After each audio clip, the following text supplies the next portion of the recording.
Hello अस्सलाम नमस्ते and welcome back to the channel. भाई ऑन बाइक के चैनल पे आप लोगों का तहे दिल से स्वागत है। और आपका स्वागत जो है हम लोग वर्सेस एक्स 300 से कर रहे हैं, which is a very similar engine to Kawasaki Ninja 300 जो कि प्रीवियसली लॉन्च हुई थी लाइक 2020-23 और जो मॉडल है। तो ये बाइक के बारे में द वर्सेस एक्स 300, तो ये जो बाइक है ऑलरेडी 7 इयर्स पहले लॉन्च हुआ था, फिर उसके बाद डिसकंटिन्यू हुआ एंड उसके बाद अभी फिर से जो है ये मार्केट में रिसेंटली लॉन्च किया है। लेकिन क्यों किया है, I am also doubtful about the bike कि इसमें ऐसी क्या खासियत है। तो हम इसके बारे में आज वही जानने वाले हैं और आपको इसके बारे में वही डिटेल देने वाले हैं जो आपको भी पता होना चाहिए साथों साथ मेरे।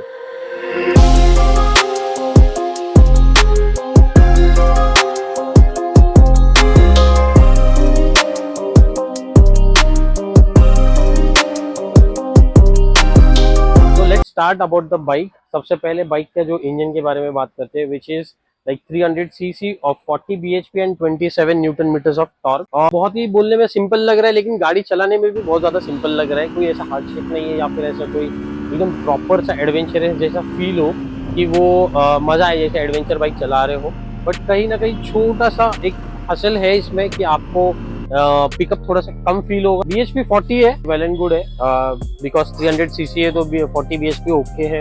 वैसे अगर देखा गया तो 390 केटीएम में एडवेंचर में जो 46 टू 47 bhp आता है, but into 300 CC is okay. But newton meters of torque कहीं ना कहीं कम फील होता है। So from the front side if you see, यहाँ पे अभी भी कहीं ना कहीं आपको कमी महसूस होगी बाइक में कि ये जो है बल्ब दिया है। गाड़ी को स्टार्ट करके दिखाते हैं। तो this is kind of a bulbs और बाइक स्टार्ट करते हैं हम। तो ये जो है ये अभी भी बल्ब है, नॉट द एलईडीज। ये पार्किंग इंडिकेटर्स रहेंगे बाइक के, तो ये बाय डिफॉल्ट चालू रहेंगे जैसे ही आप चाबी ऑन करते हो। इग्निशन भले ही आप ऑन करो या ना करो। एंड सो सस्पेंशन इज कोई एडजस्टेबल सस्पेंशन नहीं है और ड्यूल चैनल एबीएस आएगा। But talking about the tyre, so अगर फ्रंट की टायर बात करें, फ्रंट टायर जो है 190 और 19 इंचेस का टायर है। और जो सामने अगर आप देखते हो तो मेटियोर M2 का टायर है, but now it is given of meteor M2। और suspension is of telescopic folk suspension, non adjustable रहेंगे वो भी, यानी कि कहीं ना कहीं आपको मैच करना पड़ेगा आपके हाइट के साथ और कहीं एक वॉबल जैसा फील होगा। Talking about the bike of the seat height, तो सीट हाइट जो है इसका 115 mm का बताया है। But as of now you see my height is like around 5'9". तो आज मैंने बूट्स भी पहने हैं तो कहीं ना कहीं हाइट मैच हो रहा है। तो आप देख सकते हो मेरे आराम से जो है पैर जमीन पे पुर रहे हैं, आराम से लग रहे। तो हाइट भी कंफर्टेबल है। लेकिन 5.5 एंड अबव उनके लिए ये बहुत ज़्यादा कंफर्टेबल है। उसके नीचे थोड़ा सा कहीं ना कहीं आपको एक ये होगा, जैसे ही पैनियर्स या सैडल बैग आपका सेटअप आता है तो उसमें भी आपको थोड़ा सा हाइट जो है कम हो जाएगा, बिकॉज इसके सस्पेंशन जो है नॉन एडजस्टेबल है। तो इसका सस्पेंशन जो है नॉन एडजस्टेबल है। जो पिलियन सीट है, talking about the pillion seat, तो पिलियन सीट का हाइट काफी ज्यादा है, 950 mm एंड अबाउ। तो इसमें बहुत ज्यादा एक कंफर्टेबल जोन दिया। अगर पीछे वाले भी बैठते हैं तो कंफर्टेबल है विद द राइडर। और लॉन्ग राइड भी टूरिंग पर्पस के साथ में कर सकते हैं, जैसे पैनियर्स और ये टॉप बॉक्स के सेटअप के साथ थोड़ा सा लॉन्ग सीट दिया है। तो पीछे की साइड पे आते हैं। पीछे की साइड में जो है मेटियोर M2 का टायर है और इसका टायर सेक्शन जो है 130, 80 और 17 का है, विच इज MC। तो कहीं ना कहीं एक आप देखते हो टायर्स को नजदीक से तो ये ऑफ रोडिंग टायर भी है और ऑन रोड भी चला सकते हो। काफी कंफर्ट फील होगा। बट एक हासिल है इसमें, अगर आप आपके रिम्स देखते हो आगे पीछे तो डिजाइनिंग भी एक अच्छा किया और सिल्वर दिया है, तो कहीं ना कहीं मैच हो रहा है ग्रीन कलर पे। तो talking about the back side, तो पीछे के टेल लाइट आपको बताते हैं और इसके पीछे का जो मडगड़ है वो भी बताते हैं। तो ये मडगड़ देखो, थोड़ा सा क्वालिटी में कहीं ना कहीं कॉम्प्रोमाइज है। और टेल लाइट देख रहे हो आप, ये बल्ब है, नॉट द LED। और यहाँ पे आप देखते हो तो ये भी सारे इंडिकेटर्स इसके सारे बल्ब में ही है, नो LED।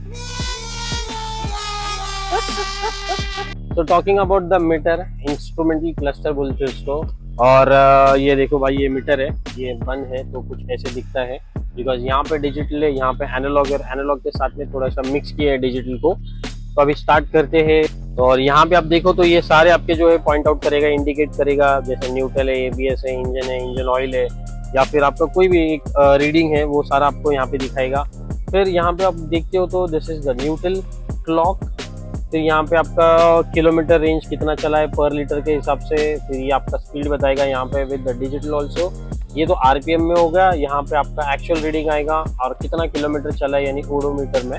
तो यहाँ पे ट्रिप 1 ट्रिप 2 का भी ऑप्शन है, लेकिन यहाँ पे कहीं ना कहीं सिलेक्शन का ऑप्शन नहीं है। जैसे अगर आप देखते हो यहाँ पे तो कोई ऐसा बटन है नहीं कि आप सिलेक्ट कर सकते हो मीटर में। सिर्फ इतना है कि आपको जो बटन्स है वो दिए हैं इंस्ट्रूमेंटल क्लस्टर पे ही, तो यहाँ यहीं पे आपको प्रेस करना है। So this is what they have given. तो ओडोमीटर में कितना किलोमीटर चला है गाड़ी और रेंज कितना जा सकता है फ्यूल टैंक के हिसाब से। भाई द वे फ्यूल टैंक की अगर मैं बात करूँ तो फ्यूल टैंक जो है 17 लीटर्स का है, यानी कि आप लॉन्ग टूर आराम से कर सकते हो into this bike. Let me show you about the stand also. Disappointment नहीं बोल सकते इसको, लेकिन स्टैंड देखो आप जरूर। इधर आओ थोड़ा सा, ये जो आप देख रहे हो, I put up the stand, फिर इस स्टैंड को नीचे लेता हूँ। तो जैसे ही स्टैंड नीचे आता है बस इतने में ही आपकी बाइक लैंड होने वाली है। थोड़ा सा आई थिंक सो इसको आगे देना चाहिए था, और इसका जो स्टैंड का प्लेट है वो अच्छा है, क्वालिटी अच्छी है, उसका कोई टेंशन नहीं। बस स्टैंड जो है थोड़ा सा छोटा गया है साइज में। तो ये रहा बाइक के बारे में। बाकी आप जो इसका प्रॉपर नॉलेज है वो राइड रिव्यू के टाइम पे आएगा आपको, आई थिंक सो। मेरे हिसाब से आपको ये मेरा जो walk around review of the bike ये पसंद आया होगा। टॉकिंग अबाउट द कलर, तो कलर जो है इसमें 2 कलर है, एक तो ब्लू एंड मिक्स व्हाइट, और साथ ही साथ ये वाला एक आएगा। And talking about the ex showroom price is of 3,80,000, लेकिन by the road if you see, यानी कि पूरा आप लेके रोड पे चलाने तक का 5,10,000 का खर्चा है। लगभग 1 लाख का मेरे समझो डिफरेंस कुछ दिख रहा है, यानी 480 तक आएगा। लेकिन अगर आप अपने सिटी में अगर चेकआउट करते हो, नियर बाई शोरूम्स में चेक करते हो कावासाकी, तो आपको आपके प्राइसिंग्स मिल जाएंगे। बट ये प्राइस शायद ही कंफर्टेबल नहीं है मेरे हिसाब से। मैं इसमें इतना कॉम्प्रोमाइज नहीं कर सकता हूँ, because there is no traction control into the bike. ABS दिया हुआ है, लेकिन ऑन एंड ऑफ का इतना कुछ नहीं है। वो बाय राइड में भी आपको पता चल जाएगा जब मैं राइड रिव्यू बनाऊंगा इसका। इसके अलावा इसमें कोई क्रूज कंट्रोल नहीं है, ना ही इसमें क्विक शिफ्टर है, ना ही इसमें आप राइड बाय वायर का एक टेक्नोलॉजी देख पाओगे। तो कुछ सिक्योरिटी को लेके इसमें इतना कुछ खास अपग्रेड नहीं है, जो जैसे पहले बाइक लॉन्च हुआ था बस वैसे ही है। सिर्फ इसमें आपको एक विंडशील्ड जो है विंड ब्लास्ट से बचने के लिए वो थोड़ा सा बड़ा दिया है। बेस प्लेट जो है ये प्रीमियम क्वालिटी का दिया है। साड़ी गार्ड थोड़ा बड़ा दिया है अच्छे से, विच is like not useful for adventure guys, लेकिन आप देख सकते हो कितना बड़ा दिया है यहाँ पे। और इसके पहले मतलब 7 साल पहले अगर आप देखते हो तो फेयरिंग सेटअप आता था, सामने का एक प्लेट आता था यहाँ पे, फिर यहाँ पे एक आपको पैनियर सेट भी आता था। बट अब ऐसा कुछ भी नहीं है, थोड़ा सा चेंजेस किया है। सीट का कवर भी कॉम्प्रोमाइज करना पड़ेगा आप लोगों को। आई होप आप लोगों को ये वीडियो जो है मेरा कावासाकी वर्सेस X300 का पसंद आया होगा।